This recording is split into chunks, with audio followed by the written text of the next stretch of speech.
నమస్కారం ETV news కు స్వాగతం. ముందుగా ముఖ్యాంశాలు. కామారెడ్డి ఉమ్మడి మెదక్ జిల్లాలో అపార నష్టాన్ని మిగిల్చిన వరద. ఇళ్లలో సామగ్రి దెబ్బతిని బోరుమంటున్న లోతట్టు ప్రాంతాల ప్రజలు.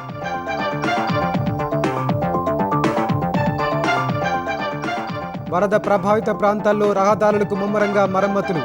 కామారెడ్డి నుంచి నిజామాబాద్కు రాకపోకల పునరుద్ధరణ.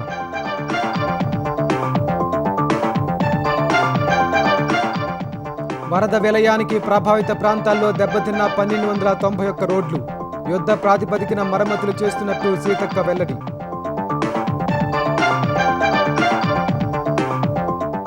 ఏపీలో అంతర్జాతీయ స్థాయిలో ఫుడ్ ప్రాసెసింగ్ ఎకోసిస్టమ్ ఉందన్న చంద్రబాబు. అవకాశాలను అందిపుచ్చుకోవాలని విశాఖ సదస్సులో పిలుపు.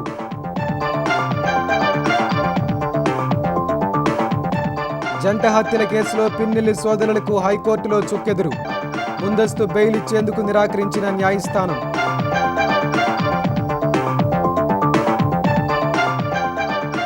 ఉత్తరాఖండ్లో మరోసారి మేఘ విస్ఫోటనం. 3 జిల్లాలను ముంచెత్తిన ఆకస్మిక వరదలు. దెబ్బతిన్న ఇల్లు, పదుల సంఖ్యలో గల్లంతు.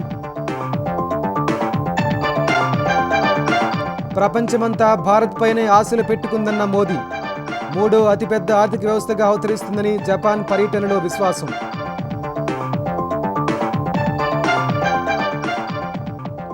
అనుకోని విషాదం ఎదురైతే అధ్యక్ష బాధ్యతలు స్వీకరించడానికి సిద్ధమన్న జేడీ వాన్స్. చర్చకు దారితీసిన అమెరికా ఉపాధ్యక్షుడి వ్యాఖ్యలు.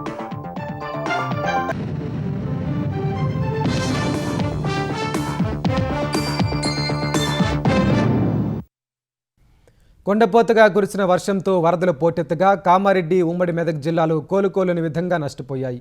వాగులు, వంకలు, గ్రామాలు, కాలనీలను ముంచెత్తి అపార నష్టాన్ని మిగిల్చాయి. ఇళ్లలో బురద పేరుకుపోయింది. భారీగా నీరు చేరటంతో బీరువాలు, ఎలక్ట్రానిక్ వస్తువులు, మంచాలు, కుర్చీలు, దుస్తులు, వంట సామగ్రి, గ్యాస్ సిలిండర్లు ఇలా అన్నీ నీటిలో తడిచిపోయాయి. ఎలక్ట్రానిక్ వస్తువులు పనికిరాకుండా పోయాయి. వరద దగ్గుముఖం పట్టగా తమ ఇళ్ల పరిస్థితిని చూసి బాధితులు తీవ్ర ఆవేదన చెందుతున్నారు. నీటిలో తడిచిన సామగ్రిని బయటకు తీసి ఆరబెడుతున్నారు. 2 రోజుల వ్యవధిలో తమ పరిస్థితి దారుణంగా తయారైందని బోరుమంటున్నారు. మరోవైపు వరద వల్ల పంట చేలల్లో ఇసుక మేటలు వేసి వాటి స్వరూపం కోల్పోయింది. ఏరు ఊర్లపై పడటం వల్ల కోలుకోలోని దెబ్బ పడిందని రైతులు వాపోయారు. ప్రభుత్వం తమను ఆదుకోవాలని బాధితులు వేడుకుంటున్నారు. మామూలుగా మార్నింగ్ వర్షం వస్తుందండి, క్యాజువల్గానే వస్తుంది. వెనకాల వాక్ కూడా నార్మల్గానే ఉంది. ఒకటేసారి అంటే ఒక 10 మినిట్స్ గ్యాప్లో ఫ్లో వచ్చేసింది. ఇటు నుండి అన్ని వైపులా ఫ్లో వచ్చేసింది. ఆ ఫ్లో వచ్చిన తర్వాత మేము బయటకు వెళ్దామన్నా వెళ్ళే సిచ్యువేషన్ లేదు మాకు. లేకపోవడం వల్ల ఎవరైనా బయటకు వెళ్ళలేకపోయినాము. ఏమీ మిగలలేదండి. ఇది మిగిలింది, ఇది పనికొస్తుందని ఏమీ లేదు. అన్నీ పాడైపోయినాయి. గ్యాస్ సిలిండర్లో ఉన్న గ్యాస్ తప్ప అన్నీ పాడైపోయినాయి, ఏమీ మిగలలేదు.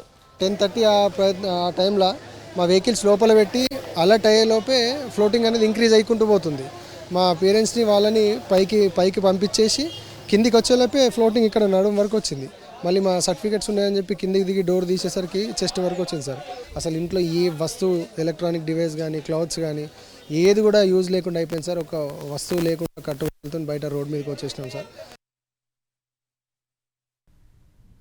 వరదలతో కొట్టుకుపోయిన రహదారులకు మరమ్మతులను అధికారులు ముమ్మరంగా చేస్తున్నారు. కామారెడ్డి జిల్లా క్యాసంపల్లి వద్ద 44వ నెంబర్ జాతీయ రహదారిపై బ్రిడ్జికి తాత్కాలికంగా మరమ్మతులు చేశారు. వరద ప్రభావంతో దెబ్బతిన్న జాతీయ రహదారిని పునరుద్ధరించిన అధికారులు వాహనాలను అనుమతిస్తున్నారు. బ్రిడ్జిను పూర్తి స్థాయిలో పునరుద్ధరిస్తామని తెలిపారు. ఉదయం నుంచే గంటల పాటు నిలిచిన ట్రాఫిక్ ఇప్పుడిప్పుడే నెమ్మదిగా కదులుతోంది. 3 రోజులుగా ఈ రహదారిలో ఇబ్బంది పడ్డ ప్రయాణికులు ఇప్పుడు సాఫీగా ప్రయాణం సాగిస్తున్నారు. మరోవైపు భారీ వర్షాలకు సిద్దిపేట జిల్లా జప్తి లింగారెడ్డిపల్లిలో తొంగ చెరువు కట్టకు పడిన గండిని అధికారులు యుద్ధ ప్రాతిపదికన పూడ్చారు. రెవెన్యూ, పంచాయతీరాజ్, పోలీస్ అధికారులు కలిసి మట్టితో పూడ్చేశారు. జేసీబీలతో చదును చేయించారు. చెరువును కాపాడటంలో కీలకంగా వ్యవహరించిన అధికారులకు గ్రామస్తులు కృతజ్ఞతలు తెలిపారు. తెలంగాణలో భారీ వర్షాలు, వరదల కారణంగా గ్రామీణ ప్రాంతాల్లో 1291 రోడ్లు, కలవట్టులు దెబ్బతిన్నట్లు పంచాయతీరాజ్ శాఖ తెలిపింది. వీటి మరమ్మతులకు 22,71 లక్షల రూపాయలు, శాశ్వత పునరుద్ధరణకు 352 కోట్లు అవసరమని అధికారులు అంచనా వేశారు.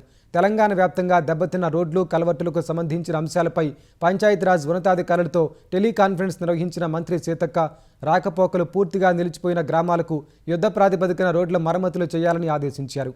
వర్షాలు వరదలతో రోడ్లు కలవట్టులకు సుమారు 352 కోట్ల రూపాయల నష్టం జరిగినట్లు మంత్రికి అధికారులు తెలిపారు.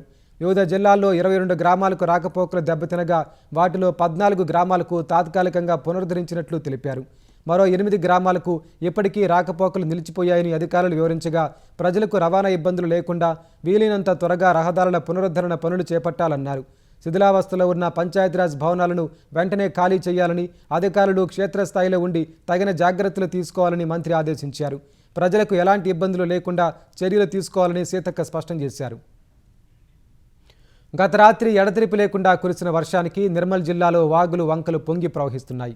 లోతట్టు ప్రాంతాలు జలమయమయ్యాయి. తానూరు మండలంలోని కొల్లూరు, బోల్సా, మహాలింగి గ్రామాల్లోకి వరద చేరి ప్రజలు ఇబ్బందులు పడుతున్నారు. లో లెవెల్ వంతెనలు, రోడ్లపై వరద ప్రవహిస్తోంది. భైంసా మండలంలోని గుండెగం వద్ద రంగారావు ప్రాజెక్టు బ్యాక్ వాటర్తో మహాగం, చేత గ్రామాలకు రాకపోకలు స్తంభించాయి. కుబీర్లో విఠలేశ్వరాలయం ప్రాథమిక ఆరోగ్య కేంద్రం చుట్టూ వరద చేరింది. బాసర మండలంలోని టాక్లీ గ్రామానికి వెళ్లే రోడ్డు కోతకు ఊరి అంబులెన్స్ చిక్కుకుపోయింది. బాసర వద్ద పుష్కర్ ఘాట్లోని చివరి మెట్టు ఆనుకుని గోదావరి ప్రవహిస్తుండగా భక్తులను పుణ్యస్నానాల కోసం అనుమతించడం లేదు. అమ్మవారి ఆలయం చుట్టూ గోదావరి వెళ్లే మార్గంలో 3 లాడ్జీలు, ఓ భవనం జలదిగ్బంధంలో చిక్కుకుంది. ఆయా భవనాల్లో ఉన్న 15 కుటుంబాలకు చెందిన 30 మంది వరకు పై అంతస్తులోకి వెళ్లారు. హరిహర కాటేజ్ వరద నీటిలో చిక్కుకోగా పోలీసులు, రెవెన్యూ అధికారులు అందులో చిక్కుకున్న 2 కుటుంబాలను జేసీబీ సాయంతో బయటకు తీసుకొచ్చారు. 4 రోజులుగా కురుస్తున్న వర్షాలతో గోదావరి మహోగ్ర రూపం దాల్చింది. చెరువులు, కాలువల నుంచి పెద్ద ఎత్తున వస్తున్న నీటితో ప్రాజెక్టులకు వరద పోటెత్తుతోంది. నిజామాబాద్, కామారెడ్డి జిల్లాల్లో దంచుకొట్టిన వానలకు నిజాం సాగర్ ప్రాజెక్టులోకి 1,63,043 క్యూసెక్ల వరద వస్తుండగా 23 గేట్లెత్తి 1,67,547 క్యూసెక్లను దిగువకు విడుదల చేస్తున్నారు. ప్రాజెక్టు పూర్తిస్థాయి నీటి నిల్వ సామర్థ్యం 17.802 టీఎంసీలు కాగా ప్రస్తుతం 14.881 టీఎంసీలుగా ఉంది. శ్రీరామ్ సాగర్ ప్రాజెక్టుకు 4,30,000 క్యూసెక్ల వరద వస్తోంది. 39 ప్రధాన గేట్ల ద్వారా 5,25,455 క్యూసెక్ల నీటిని దిగువకు విడుదల చేస్తున్నారు. ప్రాజెక్టు పూర్తిస్థాయి నీటి నిల్వ సామర్థ్యం 80.5 టీఎంసీలు కాగా 67.057 టీఎంసీలుగా ఉంది. పెద్దపల్లి జిల్లాలోని శ్రీపాద ఎల్లంపల్లి ప్రాజెక్టుకు 6,97,603 క్యూసెక్ల వరద నీరు వచ్చి చేరుతోంది. ప్రాజెక్టు నుంచి 38 గేట్లు తెరిచి 6,79,019 క్యూసెక్ల నీటిని వదులుతున్నారు. పెద్దపల్లి జిల్లా మంథని మండలంలోని సుందిల్లా పార్వతీ బ్యారేజ్కు 8,50,230 క్యూసెక్ల వరద వస్తుండగా అదే స్థాయిలో దిగువకు విడుదల చేస్తున్నారు. ఉమ్మడి కరీంనగర్ జిల్లాలోని జలాశయాల్లోకి వరద కొనసాగుతోంది. సిరిసిల్ల జిల్లాలోని మానేరు మహోగ్ర రూపం దాల్చగా అప్పర్ మానేరు, మిడ్ మానేరు నిండుకొండలా మారాయి. అటు భద్రాచలం వద్ద గోదావరి నీటి మట్టం 37 అడుగులకు నీటి మట్టం చేరుకుంది. హైదరాబాద్ శివారు గండిపేట్, హిమాయత్ సాగర్ జంట జలాశయాలకు వరద పోటెత్తుతోంది. Narsing outer ring road, service road సహా ఔటర్ ఎంట్రీ, ఎగ్జిట్లను మూసివేసిన అధికారులు ఇతర మార్గాల నుంచి వెళ్లాలని ప్రయాణికులకు సూచించారు. ఉస్మాన్ సాగర్ 8 గేట్లెత్తి నీటిని దిగువకు విడుదల చేస్తున్నారు. హిమాయత్ సాగర్ 5 గేట్లనెత్తి నీటిని దిగువకు వదులుతున్నారు. దర్గా నుంచి రాజేంద్రనగర్కి వెళ్లే ఔటర్ సర్వీస్ రోడ్డును కూడా అధికారులు మూసివేశారు. మూసి ఉధృతంగా ప్రవహిస్తుండటంతో మంచిరేవుల, నార్సింగి మధ్య రాకపోకలు నిలిచిపోయాయి. మూసీ ఉధృతికి దిగువన యాదాద్రి జిల్లాల్లో పలుచోట్ల మూసీ నదిపై రాకపోకలు నిలిచిపోయాయి. శ్రీశైలం ప్రాజెక్టుకు వరద ప్రవాహం స్థిరంగా కొనసాగుతోంది. జోరాల, సుంకేసుల ప్రాజెక్టుల నుంచి 2,48,068 క్యూసెక్లు చేరుతోంది. జలాశయం నుంచి 3,34,943 క్యూసెక్ల నీటిని విడుదల చేస్తున్నారు.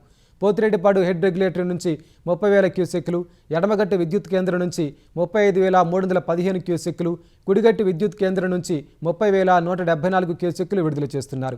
9 గేట్లను 10 అడుగుల మేర ఎత్తి 2,39,454 క్యూసెక్ల నీటిని నాగార్జున సాగర్కు విడుదల చేస్తున్నారు. నాగార్జున సాగర్ వద్ద ఇన్ఫ్లో, అవుట్ఫ్లో 2.47 లక్షల క్యూసెక్లు ఉండగా పులిచింతల ప్రాజెక్టు వద్ద ఇన్ఫ్లో 2.29 లక్షలు, అవుట్ఫ్లో 2.10 లక్షల క్యూసెక్లు ఉంది. అటు ప్రకాశం బ్యారేజీకి వరద ప్రవాహం క్రమేపీ తగ్గుతోంది. ప్రకాశం బ్యారేజీకి ప్రస్తుతం 3,60,000 క్యూసెక్ల ప్రవాహం ఉండగా అదే స్థాయిలో వరద నీటిని కిందకు వదులుతున్నారు. పోలవరం ప్రాజెక్టు వద్ద వరద కొనసాగుతోంది. నీటి మట్టం స్పిల్వే ఎగువన 31.85 మీటర్లు, దిగువన 23.15 మీటర్లకు చేరింది. 48 గేట్ల ద్వారా 8,26,985 క్యూసెక్లు విడుదల చేస్తున్నారు.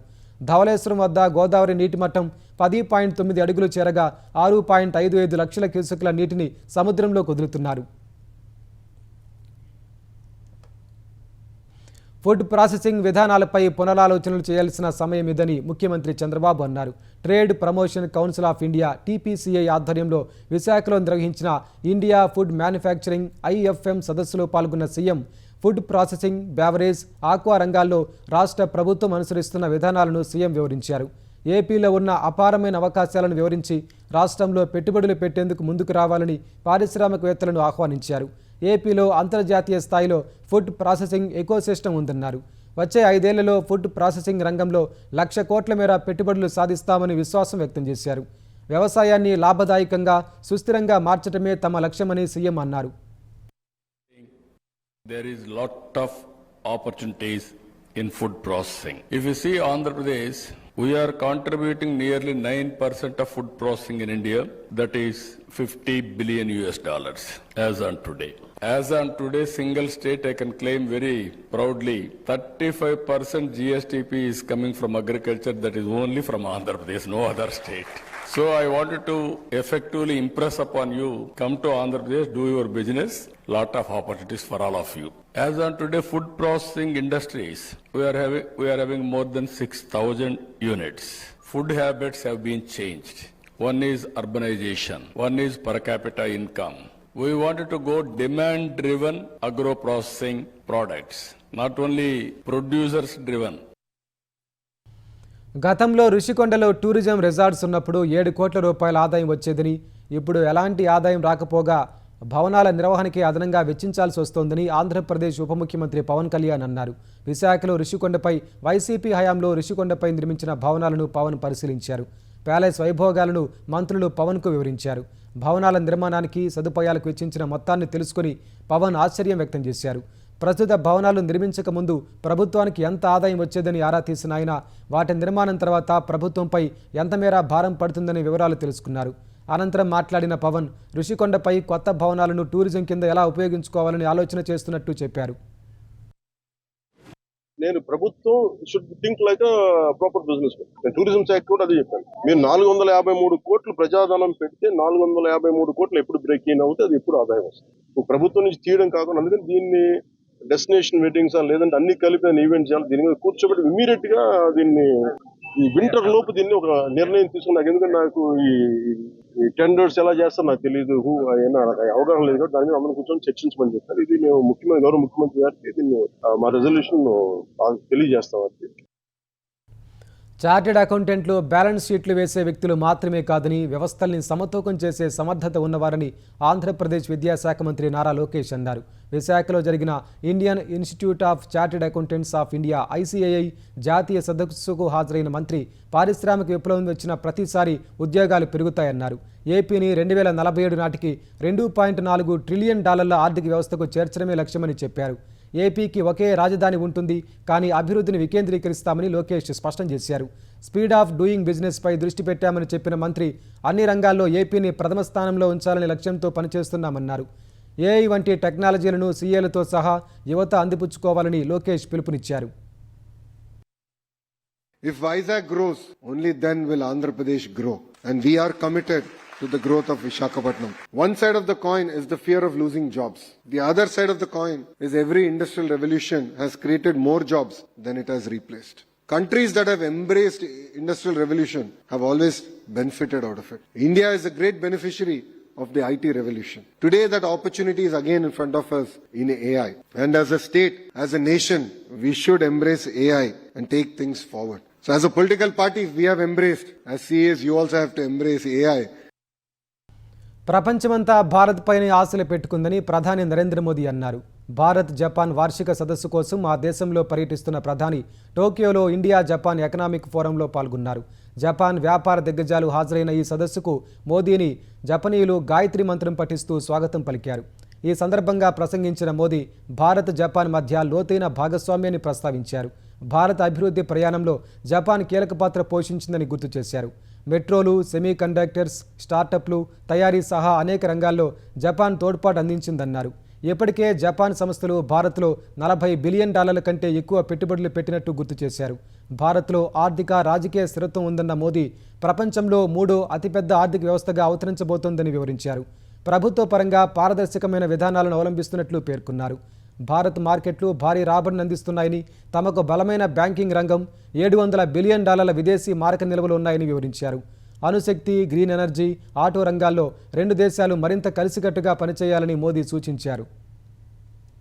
भारत ने AI, semiconductor, quantum computing, biotech और स्पेस में बोल्ड और एम्बिशियस इनिशिएटिव लिए हैं. जापान की टेक्नोलॉजी और भारत का टैलेंट मिलकर इस सदी के टेक रिवॉल्यूशन का नेतृत्व कर सकते हैं. भारत तेजी से 2030 तक 500 गीगावाट रिन्यूएबल एनर्जी के लक्ष्य की ओर अग्रसर है. 2047 तक 100 गीगावाट न्यूक्लियर पावर का भी लक्ष्य रखा है. सोलर सेल्स हो या फिर ग्रीन हाइड्रोजन, साझेदारी की अपार संभावनाएं हैं. भारत और जापान के बीच ज्वाइंट क्रेडिट मैकेनिज्म पर समझौता हुआ है. इसका लाभ उठाकर क्लीन और ग्रीन फ्यूचर के निर्माण में सहयोग किया जा सकता है.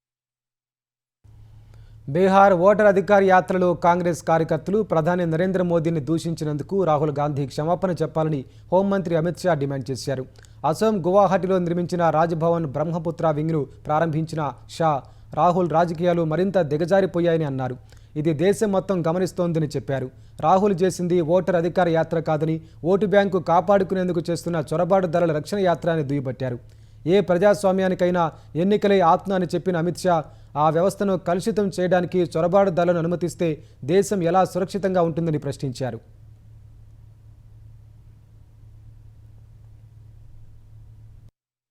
और एक ऐसा प्रधानमंत्री जिनको पूरी दुनिया सम्मानित करती, मगर भारत की राजनीति में कांग्रेस के नेता राहुल गांधी ने जिस प्रकार से घृणा और तिरस्कार की नकारात्मक राजनीति की शुरुआत की है, ये घुसपैठिया बचाओ यात्रा जो उन्होंने बिहार में निकाली है, उस नरेंद्र मोदी जी की स्वर्गीय माता जी के लिए अपशब्द बोलकर सबसे घृणित काम कांग्रेस के नेताओं ने किया है. कांग्रेस के नेता क्या समझते हैं? इस प्रकार की भाषा का प्रयोग कर कर आपको जनादेश प्राप्त होगा क्या? फिर से एक बार कांग्रेस के कुत्सित प्रयासों की घोर निंदा करता हूं. मैं आग्रह भी करना चाहूंगा राहुल गांधी जी के कि जरा भी शर्म बची है तो मोदी जी की, उनकी स्वर्गीय माता जी की और देश की जनता की जरूर माफी मांगे.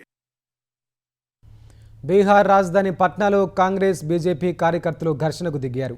ఇటీవల కాంగ్రెస్ అగ్రనేత రాహుల్ గాంధీ బీహార్లో పర్యటించిన సందర్భంగా ప్రధాని మోదీ ఆయన తల్లిని ఉద్దేశించి కాంగ్రెస్ కార్యకర్తలు అభ్యంతరకర వ్యాఖ్యలు చేశారని బీజేపీ నేతలు ఆరోపించారు.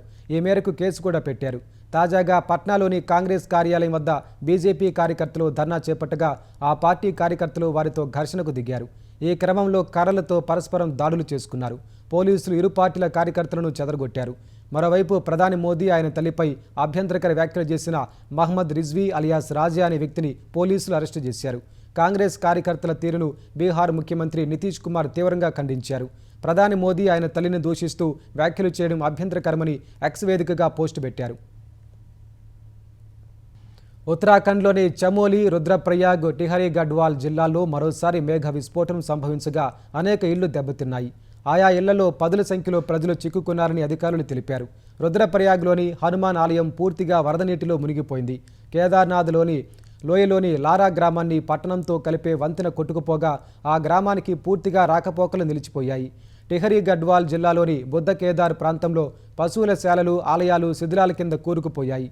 రుద్రప్రయాగ్లోని బాసుకేదర్, చమోలి జిల్లాలోని దేవల్ ప్రాంతంలో అనేక కుటుంబాలు వరదల్లో చిక్కుకుపోగా వరద ఉధృతికి సహాయక చర్యలు చేపట్టడం కష్టంగా మారింది. మేఘ విస్ఫోటనం దాటికి రుద్రప్రయాగ్లోని అలకనంద, మందాకిని నదులు ప్రమాదకర స్థాయిని దాటి ప్రవహిస్తున్నాయి. బాల్గంగా, ధర్మగంగా, బిలన్గాన్గా నదులు ప్రవాహం పెరుగుతోంది. ఆయా నదుల పరివాహకాల్లోని ప్రజలు సురక్షిత ప్రాంతాలకు వెళ్లాలని పోలీసులు హెచ్చరించారు. పలుచోట్ల బంగాళదుంప పంటలు నీట మునిగాయి. అలకనంద ఉగ్రరూపం దాల్చడంతో బద్రీనాథ్ జాతీయ రహదారిపై నీరు చేరగా రాకపోకలు నిలిపేశారు.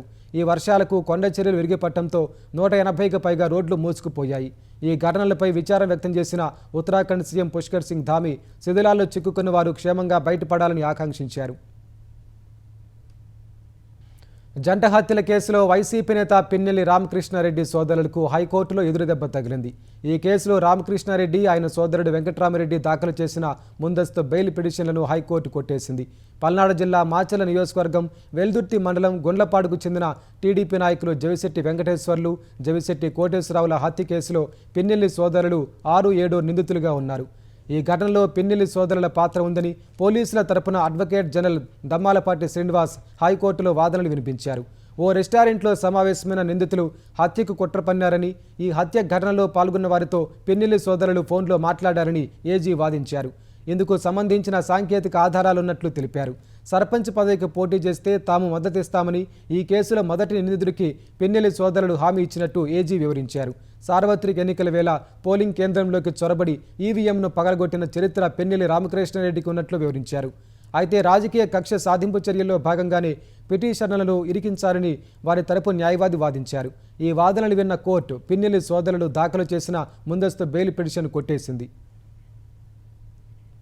అనుకోని విషాదం ఏదైనా జరిగితే అధ్యక్ష బాధ్యతలు స్వీకరించడానికి సిద్ధంగా ఉన్నట్టు అమెరికా ఉపాధ్యక్షుడు జేడీ వాన్స్ వ్యాఖ్యానించారు. అమెరికా అధ్యక్షుడు డొనాల్డ్ ట్రంప్ ఆరోగ్యంపై అనుమానాలు తలెత్తుతున్న వేళ వాన్స్ వ్యాఖ్యలకు ప్రాధాన్యం ఏర్పడింది.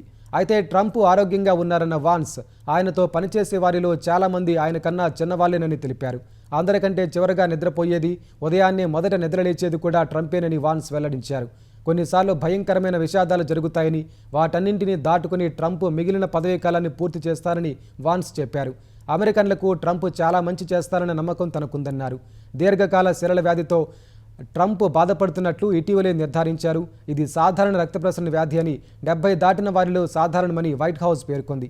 ఈ క్రమంలో తాను చేపట్టిన మాగా ఉద్యమానికి వాన్స్ వారసులయ్యే అవకాశాలు ఎక్కువగా ఉన్నాయని ట్రంప్ చెప్పారు. విదేశాంగ మంత్రి మార్కో రూబియో కూడా ఇందులో ఉండవచ్చన్నారు. 2028 అధ్యక్ష ఎన్నికల్లో రిపబ్లికన్ అభ్యర్థిగా వాన్స్ ఉండే అవకాశం ఉన్నట్లు కూడా ఆయన తెలిపారు.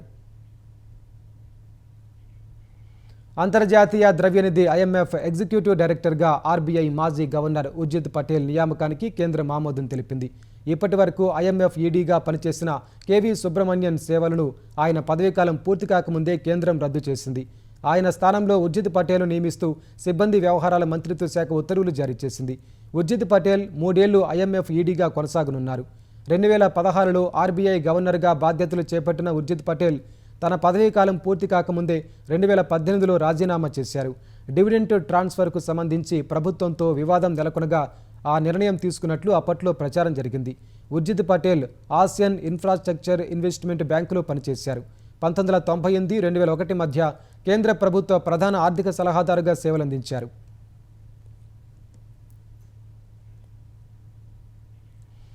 సుప్రీంకోర్టు న్యాయమూర్తులుగా జస్టిస్ అలోక్ అరాధే, జస్టిస్ విపుల్ మనుభాయ్ పంచోలి ప్రమాణ స్వీకారం చేశారు. ఇద్దరితో ప్రధాన న్యాయమూర్తి జస్టిస్ BR గవాయ్ ఇవాళ ప్రమాణం చేయించారు. బాంబే హైకోర్టు ప్రధాన న్యాయమూర్తిగా ఉన్న జస్టిస్ అలోక్ అరాధే, పట్నా హైకోర్టు ప్రధాన న్యాయమూర్తిగా ఉన్న జస్టిస్ విపుల్ మనుభాయ్ పంచోలిని సుప్రీంకోర్టు న్యాయమూర్తులుగా నియమిస్తూ ఈ నెల 27న కేంద్ర న్యాయశాఖ నోటిఫికేషన్ ఇచ్చింది. ఈ ఇద్దరి చేరికతో సుప్రీంకోర్టులో CJIతో కలిపి న్యాయమూర్తుల సంఖ్య 34కు చేరింది. జస్టిస్ పంచోలి 2031 అక్టోబర్ 3న సుప్రీంకోర్టు ప్రధాన న్యాయమూర్తిగా బాధ్యతలు చేపట్టే అవకాశం ఉంది. అప్పటి నుంచి 2033 మే 27 వరకు ఆయన బాధ్యతలో కొనసాగుతారు. ముఖ్యాంశాలు మరోసారి. కామారెడ్డి ఉమ్మడి మెదక్ జిల్లాలో అపార నష్టాన్ని మిగిల్చిన వరద. ఇళ్లలో సామగ్రి దెబ్బతిని బోరుమంటున్న లోతట్టు ప్రాంతాల ప్రజలు.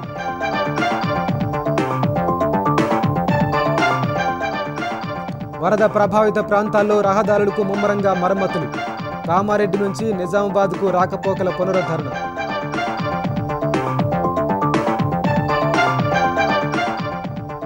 వరద విలయానికి ప్రభావిత ప్రాంతాల్లో దెబ్బతిన్న 1291 రోడ్లు.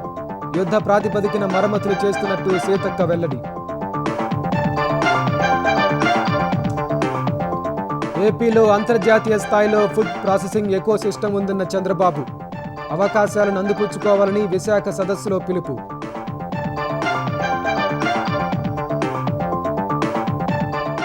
జంట హత్యల కేసులో పిన్నెల్లి సోదరులకు హైకోర్టులో చొక్కెదురు. ముందస్తు బెయిల్ ఇచ్చేందుకు నిరాకరించిన న్యాయస్థానం.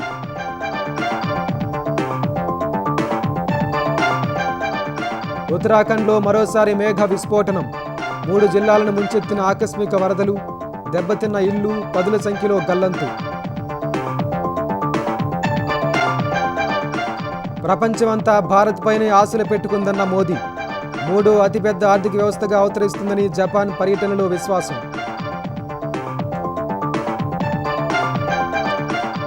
అనుకోని విషాదం ఎదురైతే అధ్యక్ష బాధ్యతలు స్వీకరించడానికి సిద్ధమన్న జేడీ వాన్స్.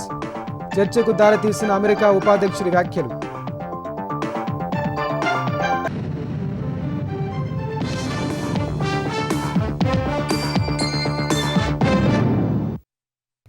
ఈటీవీ న్యూస్ సమాప్తం. నమస్కారం.